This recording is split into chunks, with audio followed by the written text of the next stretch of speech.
Welcome to OAA Now, your home for Oakland Activities Association news and information. Here's your host, Sammy Taormina.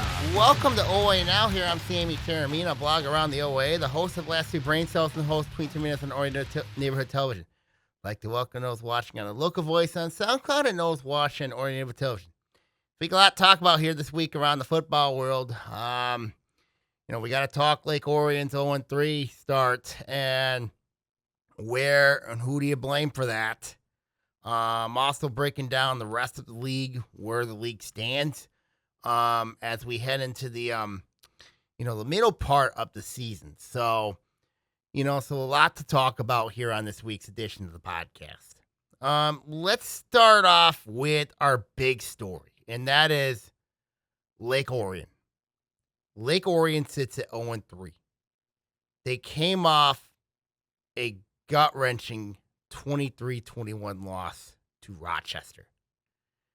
It was Rochester's first win over Lake Orion in 29 years. The last time Rochester beat Lake Orion was 1996.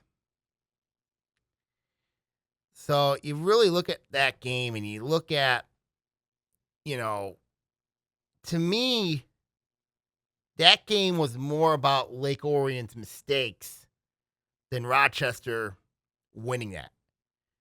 Now, I'm giving the Falcons credit because they made the right plays late. They made the right plays. But a lot of this conversation starts and ends with the Dragons. It starts and ends with them. So, you look at that game, you got to look at the problems that this team's had. You got to look at them. You got to look at who's to blame. You got to look at, is the problems fixable? And, can this season be salvaged? Can this team make the playoffs? Especially when you're sitting at 0-3 and have a really tough schedule ahead of them. So, let's start with, who's to blame?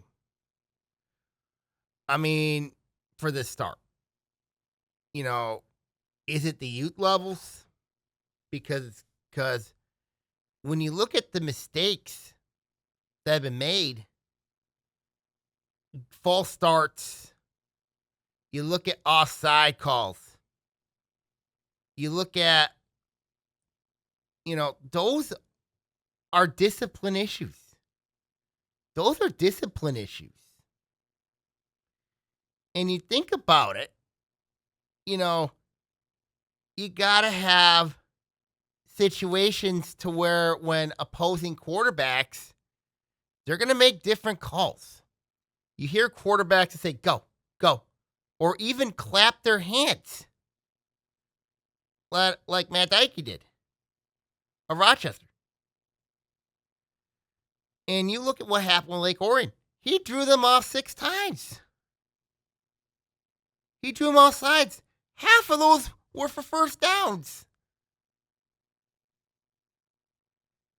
And then you look at, to me, that is a youth level issue. Because you look at that situation, when you're disciplined, those things are easily teachable in the youth levels. Easily. And then you look at the situation, you look at, of course, the tackling. You look at the assignments. It's clearly, most of it is youth level stuff. And then, of course, there's the toughness factor. That's where it starts. So that's one area. Another you could think about the players. You look at, yes, this team's got injuries. I mean, James Bambar is done for the year with the broke collarbone. You look at Jalen Barrero. He's done for the year with an ACL. AJ Kenanecki. He's done for the year with an ACL. And, Ryan Russell, he didn't play last week because of mono. So, you don't have your top guys. 3 of them are season-ending injuries. 2 of them are in your running back area. So somebody's got to step up. When you look at that game against Rochester, honestly, I thought one player played well in that game. I thought one. Now it's Brody Thompson. Brody Thompson had 2 rushing touchdowns. The offense felt smooth when he was the quarterback. So now you have that question, but I'm going to save that question. But I didn't think the defense, I didn't think the offensive line played great. I especially didn't think the defense played well. Last 2 weeks, the defense has been bad. Just bad. 26 points allowed in 2 games. That's not winning football. And you look, I thought the defense got their things figured out week 1 after the loss to Northville. But the last 2 weeks, this defense has not been very good. Is it the players? Miss assignments? Discipline? And then, on special teams, you can't have late hits. You can't have late hits. Lake Orion had 2 of them in that game against Rochester. They had 2 of them. They had 2 of them. And there's a toughness factor to this as well. There's kind of like a trend here. There kind of is. Could it be the coaching staff? Could it be the coaching staff? I mean, you think about it. You got to think, is this the right scheme for this group? Is it the right scheme? Everything I thought before the season started coming into fruition. And if you think right now their confidence level right now, I'm worried about this team's mental psyche. Because it has to be shot. Has to be. So you kind of think about those 3 things. And then you got to look at Coach Bell. You got to. You got to wonder the decisions. You got to wonder. Was starting Anderson Adams over Brody Thompson? You got to wonder. Was that the right decision? You got to look at the Northfield game. The decisions. Decision making. So you think about, and obviously, this is going on under his watch. You look at program strengths, you got to wonder. And you think about it, I've read articles on X that 1-8 or 0-9 seems very possible. Do I think it's possible? I don't think it is. Because this senior class, this team has got way too much pride for that. Way too much pride. Can this team turn it around? They got opportunities waiting them. But right now, when you look at this team, discipline, toughness, execution, lacking. Really lacking. And you look at a lot of the good teams, and especially when it comes to coaches, you might want to change the practices a little bit. Might want to. You look at the players, you know what you got to do. You know what you got to do.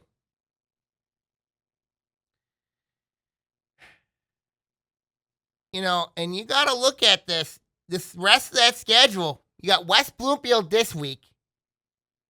West Bloomfield, we know what they've been doing defensively. 6 points in 3 weeks. Held Adams to 6 points. Now, albeit, in Adams' case, Rylan Waters did not play. Nolan Ferris got hurt. So they went to their third-string quarterback in Brady Lindstrom. Okay. Didn't play great. But I think Adams has got offensive line problems. I really do. And you look at the players on West Bloomfield, they do have a very good lineman in Jeremiah Benson. We know what Benson's more than capable of. I know he's going to Minnesota next year, but we know what type of player he is. And then we took 2 penalties last week. And that's not mentioning their defensive secondary. Will Espy, to me, is a D1 commit. I really like Will Espy's game. I really do. And that's not mentioning Jackson Carver. And then the big one is Jamal Shakespeare. We know what Shakespeare can do. He's an athlete. We know, you think about it, in fantasy football, you put him as a utility guy. And that's what Coach Zach Hilbert's been doing. So Lake Orion's going to clearly have their hands full this week. And you still got to play Adams. Still got to play Clarkston. Clarkston's really looking good. After what they did against Oxford, especially in that fourth quarter. Oxford, who's improved despite the loss to Clarkston. They were in it with them for 3 quarters. And then you have to play Oak Park, which is an improving team. And then you close out the year with Saline. So you think about Lake Orion's avenue here. You kind of think about the avenue. You're sitting at 0-3. There's plenty of opportunities ahead of you. But you have to start winning games. You have to say, okay, the mental psyche is shot, but there's a way you can get this fixed. There is a way you can get this fixed.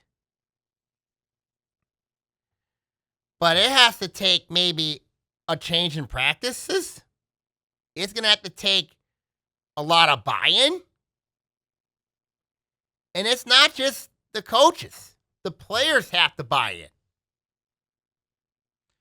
There's a reason why you're sitting at 0-3 right now. You look at, of course, the offense has been a problem. Clearly, the 2-quarterback system is not working. You have to settle on one. And you look at that game against Rochester last week, Brody Thompson, when he came in the third quarter, gave them a spark.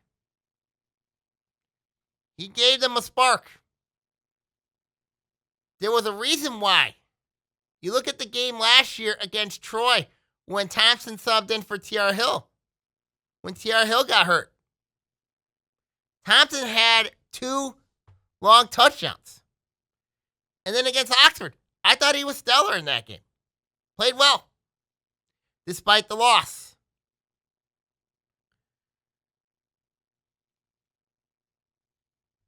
Obviously, Anderson's a junior. He's got 1 more year next year. So you kind of think about that quarterback situation. You know, I'm not taking sides here or anything, but I'm just telling you, film matters. When you watch the film, it matters. You look at last week, Adams had a very nice ball to Juju Vining for a 70-yard touchdown in the first quarter. Rest of the way, he struggled. So, if you're Coach Bell, you're in a really tough spot. And I mean you're in a really tough spot. I mean, you got some things to address quickly. And you look at that schedule, there's an opportunity there, but you got to win games. If you win at least 3 to 4 games with that schedule, playoffs is a real possibility, despite the 0-3 start. Now you open up another question. With the losses to Rochester and Stony Creek, and I dare not want to say this, but does Lake Orion need to go down a division? I mean, that's a tough call. It is a really tough call because Lake Orion is one of the biggest enrolled schools in the OAA. But they've also have a state championship to their name. They've also been a proven power. But you got to think about the problems. Discipline, toughness, and mental psyche. Those are the three words I think about with this team. And I've been thinking about it all weekend. Because you kind of look at it, that's the problem that this Lake Orion team has. In the discipline part, yes, that's fixable. The toughness part is I think it's hard for this group. Because when I look at this program, you look at the success that this program's had. Last few years, 23, that team had discipline.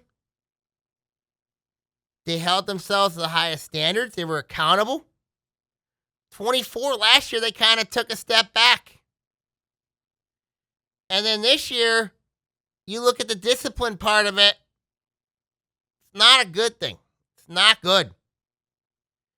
When you have false starts, when you have offsides on the defensive side, you miss assignments. I mean, that is just a recipe for disaster. That is. And when you look at the program, I mean, a lot of this stuff is very teachable at the youth levels. So then that's why I'm questioning the youth levels. Because a lot of the stuff that I saw on Friday night is extremely teachable in the youth levels. I mean, you expect it to be a finished product when you get to varsity.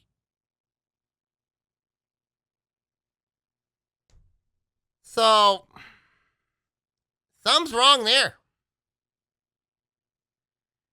And then of course you look at the injuries. Injuries happen. But others got to step up. You got to look at it. If you're a second string player, this is your chance to make noise, to make an impact. This is your opportunity. To say, look, I could be that guy. I could be the guy. But, that's one thing.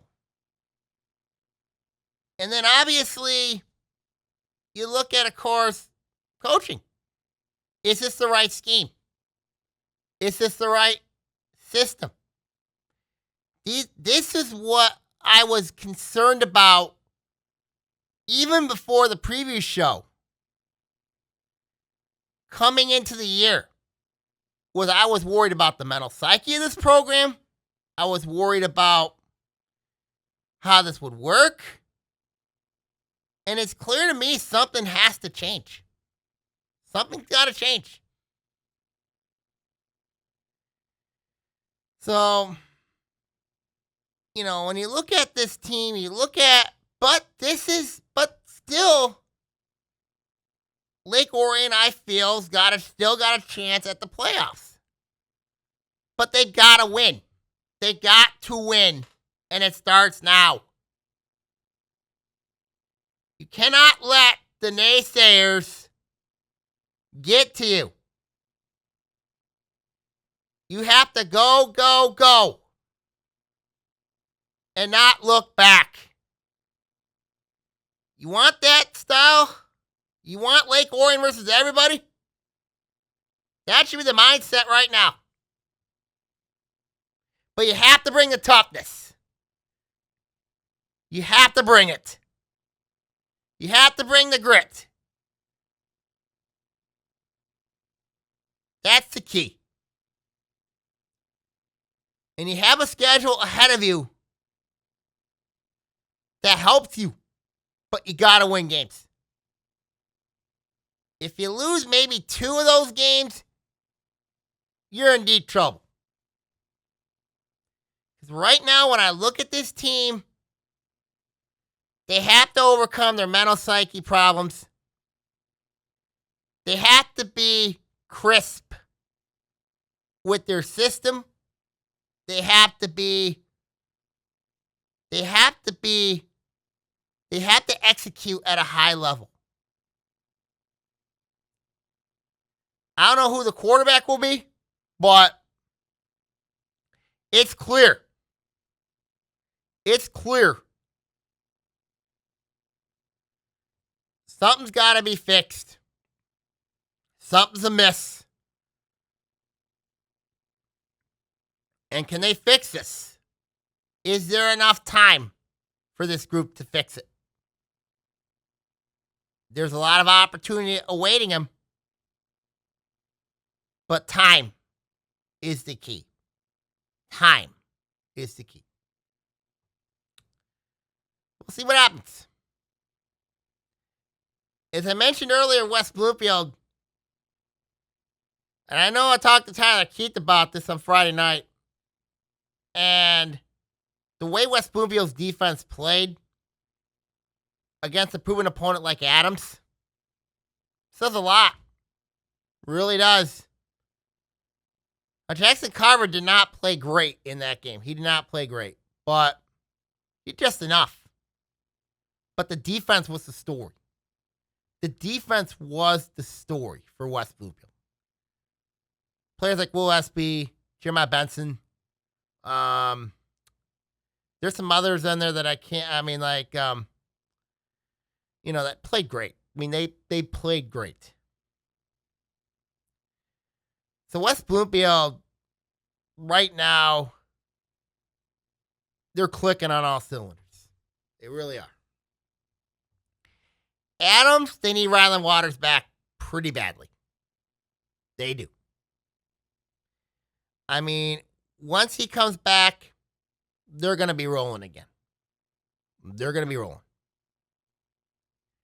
Clarkston, they're back to their winning ways. Defense had a pick 6 for a touchdown. Offensively, they were okay. I didn't think they were great. But I think a lot of that was Oxford's defense. I thought Oxford had a nice game plan for Clarkston. I still think that defense that defense is still a concern, despite having the pick six for a touchdown.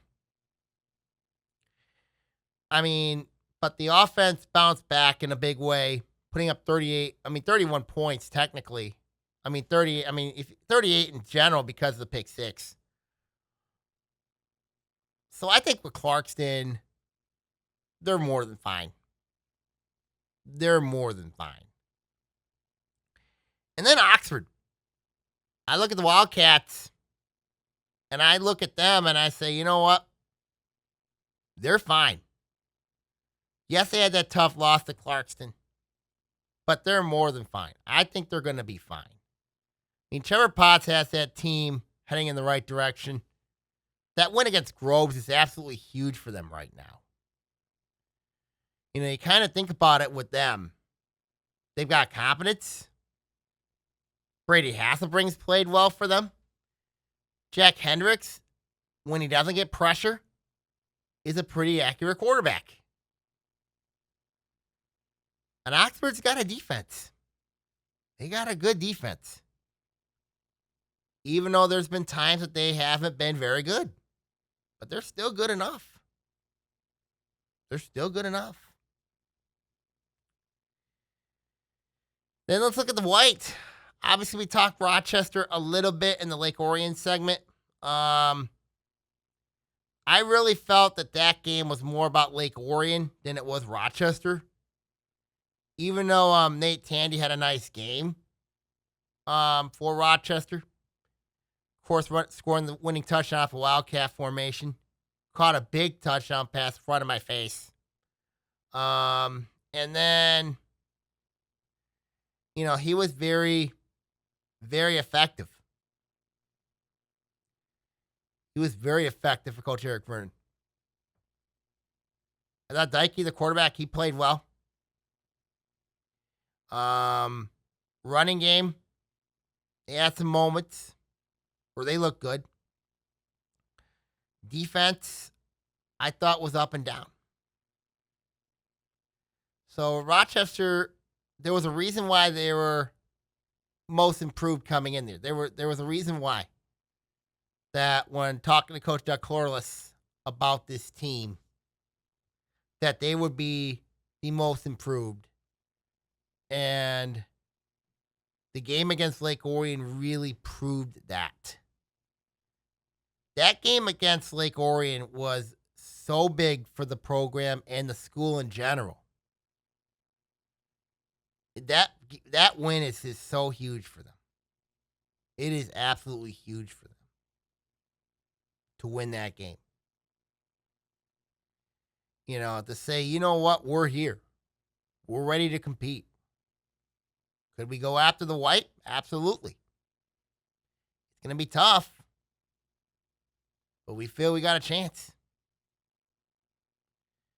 And then you look at Stony Creek. Stony Creek, they're clicking on all cylinders right now.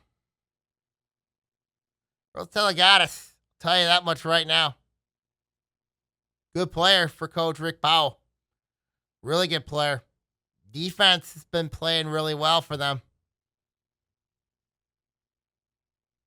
But you look at Southfield A&T, this team, A&T, is not really good. They're not good. So you kind of look at A&T, they're at 0-3. And we talked earlier about Lake Orion's issues. A&T's issues are much worse. It is much worse. Because their 3 games, they weren't competitive. In Lake Orion's case, all 3 of their games were competitive. So A&T really has not been competitive in the last 3 games. That's not good. That's not a recipe for success. I think A&T is in a worse case scenario than Lake Orion is. And they got a tough schedule ahead of them themselves. But it's not looking good for A&T. Harper Woods, they're looking good. Nice win for them against Groves. Harper Woods controls their own destiny. I will be very curious to see how they do against Stony Creek. Because that's going to be a game. That will be a really good game between those two. And then Groves. You look at Groves and you think about with them. Groves, they're 1-2 right now. They're a very young team. But they still got that one win. And that was against UD Jesuit. Now, UD Jesuit, they just lost to, I'm not sure. I think it was a Canadian team they lost to over the last week. I think they lost. I think it was Holy something. I'm not sure. But they did lose to a Canadian team. So that's not a good omen for them. But in Groves' case, I think they're going to be okay. I just think with the Falcons right now, with the way that they are, they're going through a lot of growing pains right now. So that's pretty much where I think with Groves, there is concern, but there really isn't. Groves has got a big one to Rochester looming in Beverly Hills. That is a make or break game for both teams. Really is. So when you look at the white right now, I pretty much would say Harper Woods, Stony Creek, Rochester, Groves, A&T. That's the bottom line. But just with how that's looking. Really is. Then let's look at the blue. I mean, this division is crazy right now. But there's one game in particular I really want to talk about. And that is the Farmington Cup game. Because I did not expect that score. Now, the score reads 35-22. But there was a time in that game where Farmington had a 35-0 lead on their arch rival from 14 Mile Farmington Road. That's crazy.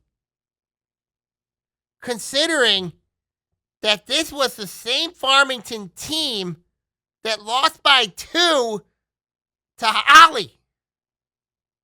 They lost to the Bronchos. Now, I know Billy Keenest and I know Dave Tooley really well. You think about it. You think about that game. And you look at the results of that game. You kind of think, where was this Farmington team from from 2 weeks ago? When they had that emotional win against Oak Park. And I think a lot of that is their quarterback, Pesha. I think that's a lot of it. It's him. Considering, he's got a very weird arm angle. But he yet somehow delivers on throws. But what was shocking to me was, in that game against North Farmington, they had a 35-0 lead in the third quarter. 35-0. They had running clock on them. Who would have ever thought that? Who in the world would have ever thought that would be the case? That North Farmington, who's played a tougher schedule than Farmington, they played Wall Lake Western the week before, and yet they were down 35-0 to their arch rival? Nobody Would have ever thought that? Nobody. Excuse me. Elijah King did not play well in that game. He did not play well. But if you put Terrence James in there, that kind of fails the experiment that Coach John Herstein was looking for. You think about with North Farmington, you think about with them, they remind me a lot of Michigan. It was Denard Robinson's senior year back in 2012. That's what West Bloomfield, that's what North Farmington looks like. That's what they look like. So there's something that's got to be addressed there. Now, albeit North Farmington ended up scoring 22 points, but that wasn't enough. Really wasn't. So, if you're Coach John Herstein, do you stick with Elijah Cobb at quarterback? Or do you go with Terrence James? There's a lot of questions right now for Coach Herstein. A lot of it. But knowing him, I think he's going to stick with Cobb. Which is fine. It's fine with me. Then you look at a team like Seaholm, who is improved. Patrick Hughes looks like he's the real deal at quarterback. 3 touchdowns against Bloomfield Hills. And a big win for them, 28-7. Seaholm's defense was the story. Limiting Bloomfield Hills' offense to just 7 points. In their house, they limited them to just 7 points. Whereas Seaholm uses time possession football to their advantage. That's what the Veer does. You play time possession football when ran correctly, because if you're trailing, you're in some trouble. Now, Seaholm and Adams, they're 2 different type of Veers. Adams has got more advanced stuff to their Veer. Seaholm is more of a straight out Veer. I mean, you really think about that Seaholm's success. The Veer's been a big part of it.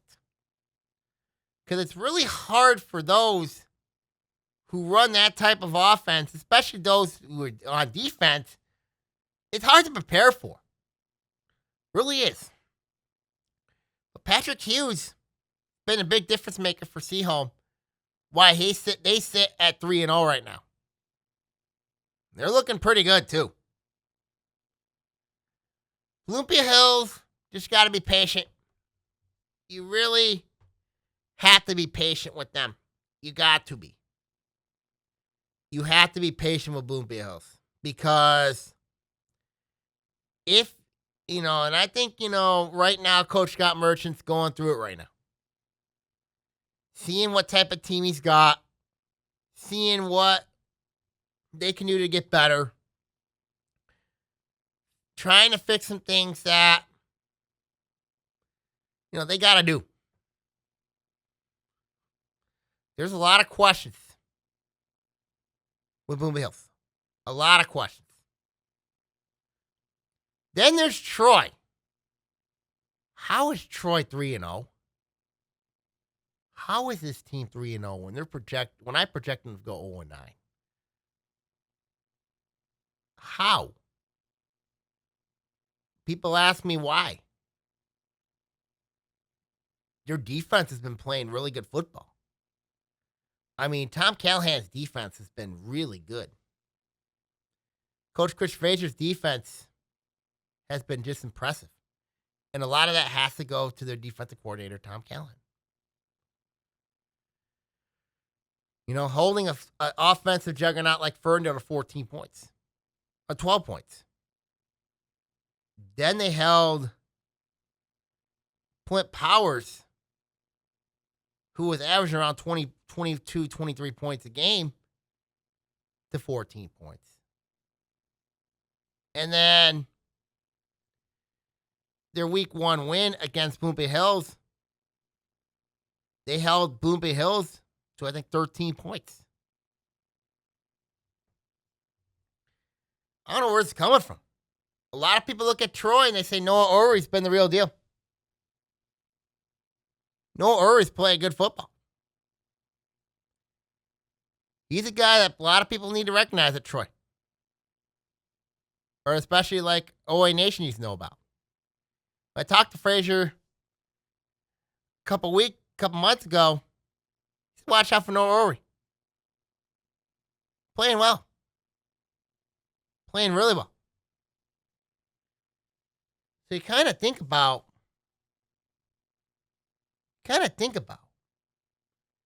is, what do you think?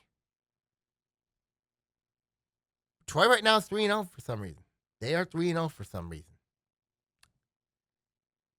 Then you look at a team like Troy Athens. You just look at their defense. Oh my God. Their defense. Not good. 44 allowed to Oak Park. Last few weeks, you think about the way that this defense was. That's the key to Coach Tom Cook's season, is the defense. And the defense has not delivered. My Lord. And that's the key. I thought this defense would be improved this year. Guess I'm wrong.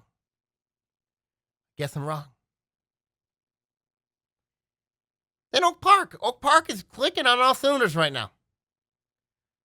They've rebounded from their week 1 loss to Farmington. 1-2 straight. Looking really good offensively right now.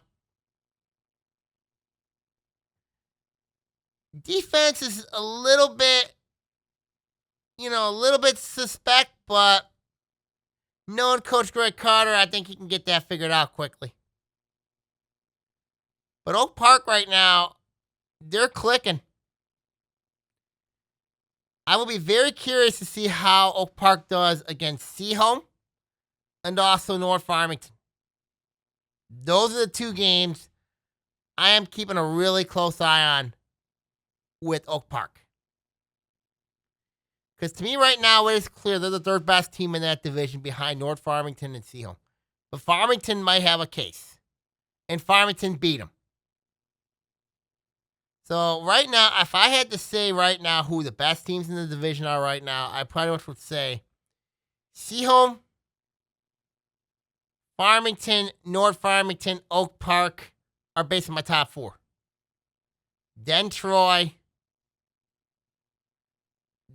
Athens, Bloomfield Hills. So that's really where the blue is right now. And then let's go to the gold. The gold division, you kind of think about with this division, a lot of questions.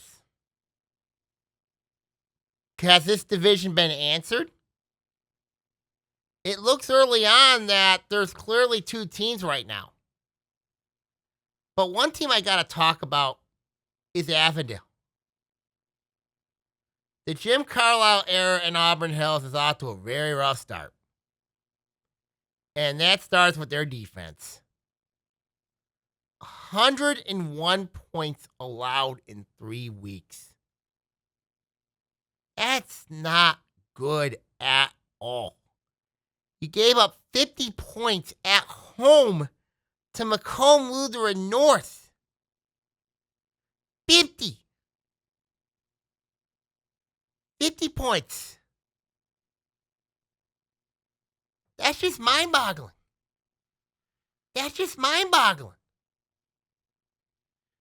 Because coming into the year, I know that there's a transition period and it has to happen during the year, but you're opening up your own offense. You're opening up the offense.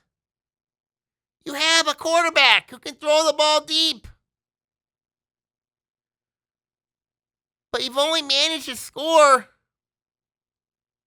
28 points. That's not winning football. Normally in a spread, you tend to open things up. But the main problem for Avondale right now is obviously the defense. And that's why they're sitting at 0-3. Now, the offense is not getting a lot of time. I get it. But you look at that situation, when you look at the teams that are 0-3 right now, I mean, Pontiac, they're struggling right now.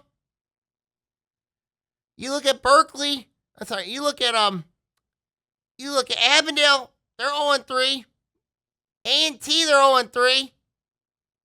Those are three teams right now that I see in worse shape than I would say Lake Orion is. Because Lake Orion, this schedule helped them here. But they got to win. In Pontiac's case, they got it tough. But we know where that program's at right now. We know where they're at. You look at Avondale, I don't know where this team's at. Defensively, they're a mess. A&T, they're a mess. So if there's like any 0-3 team in this league that I trust right now and get it turned around, it's Lake Orion. They can get that turned around quickly. I don't know about A&T, I don't know about Avondale, and I don't know about Pontiac. Pontiac right now, they're coming off a 43-0 loss to Berkeley. And you look at that game, and I thought to myself, Pontiac had a chance here. 2 years ago, we know what they did to Berkeley. Berkeley did not certainly forget that. So, right now, when I look at Pontiac's case, they're just trying to build a program. They're going to be fine.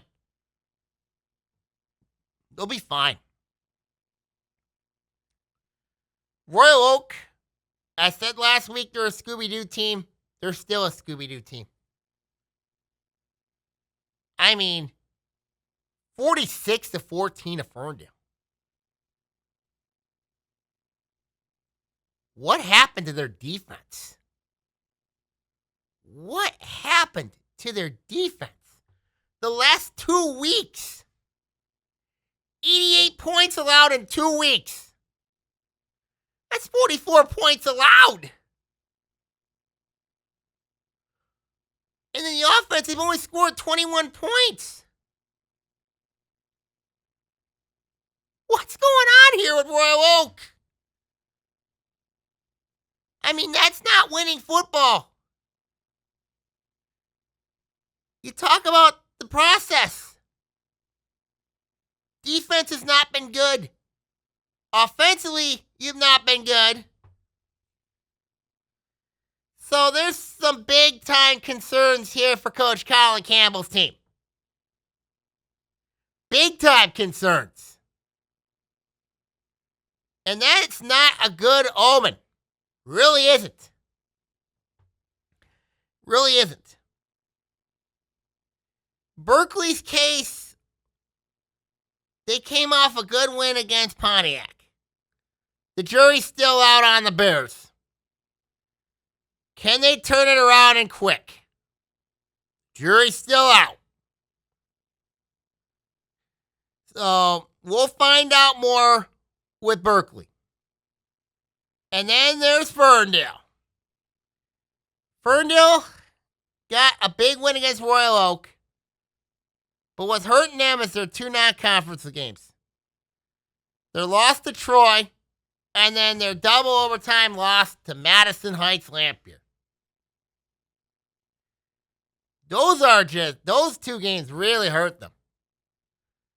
Coach Donovan Jackson, it's a start. Could be a start of greater things ahead. That division looks yours to take. I don't see really anybody in that division that could scare Ferndale. I'd be shocked if somebody came in there and beat them. I'd be shocked if anybody in that division came out and shocked Ferndale. Because Donovan Jackson is clearly building something there.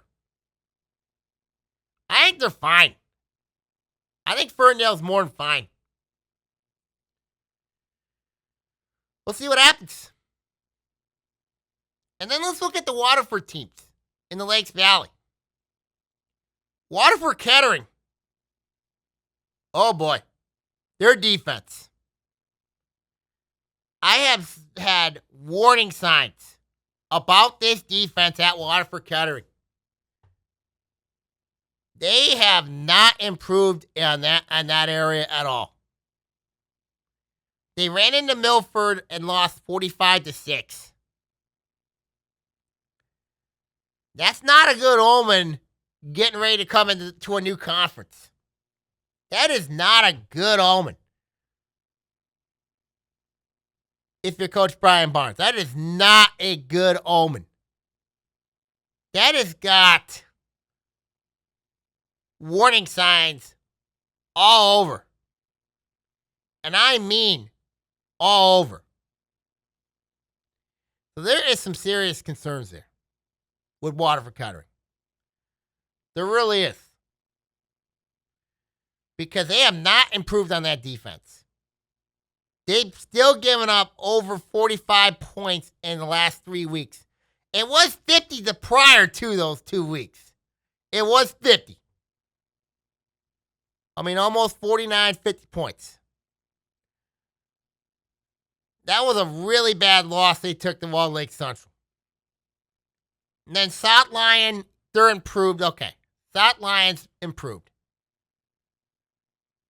But now, where is this program going to get a win over? Could it be Livonia Clarenceville? That's not looking easy at all for them. Could it be Walled Lake Northern? Yeah, that's a winnable game. Other than that, I don't know if I see any winnable games for Waterford Kettering. That's how difficult this thing is for them. That's how difficult. We'll see. We'll see how that goes. And then let's look at Waterford Mott. Waterford Mott picked up a gigantic win at Walled Lake Western, winning a shootout 42-34 to take what I feel like is total control of the Lakes Valley Conference. You look at, of course, they had a pick six for a touchdown. Geno Sheets looks very good at quarterback. Max Van Hoosen played outstanding. Despite the score. So that game really, you got to give Coach Trajan Say a lot of credit. Considering everything that's gone over there at Waterford Mott. Considering that. They had to forfeit their week 1 game against Walled Lake Northern. Now, I'm not sure if they're going to get that win back. In my opinion, they should get that win back. But that's not my call. That's the MHA's call. Waterford Mott did everything right in the book when it came to reporting it, reporting the violation. But we all know Waterford Mott's past histories. Other than Coach Chris Farr, we know about their past history. So, the MHA, I don't know what they're going to do. I don't know what, and I know that athletic director Shane Hines is going to do everything he can, along with the school, with the Waterford School District, to see if they can get that win back. If they don't get that win back, it could be a challenging road to the playoffs. Because Wall Lake Northern, honestly, is not a very good team. And in the record boards, they're going to count that win for Wall Lake Northern. Even though Waterford Mott won that game 45-0 in week 1. But they had to report an ineligible player because of where he was living. So that is something to really keep an eye on when it comes to Waterford Mott. The win against Wall Lake Western is huge for Waterford Mott. It is huge. Because you look at that team, you look at, of course, who do you think controls that conference? It's Waterford Mott. And you look at, of course, the plays that Mott has. It'll be interesting to see how Waterford Mott looks going forward. But right now, you look at the Corsairs, they are in a very good spot. They're in a really good spot for the Lakes Valley Crown. Despite what is going on, and the players can't, and the coaches, they can't control what's going on. They can't control that.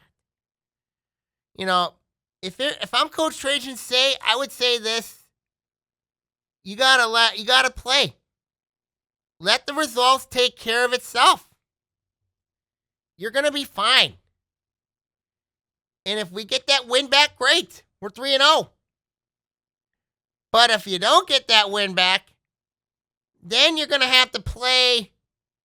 You're going to have to likely win out, I think. Because now that game with Pontiac Notre Dame Prep is not looking very good right now. Because Notre Dame Prep just got beat. I think it was by Richland Gull Lake. I think they beat them.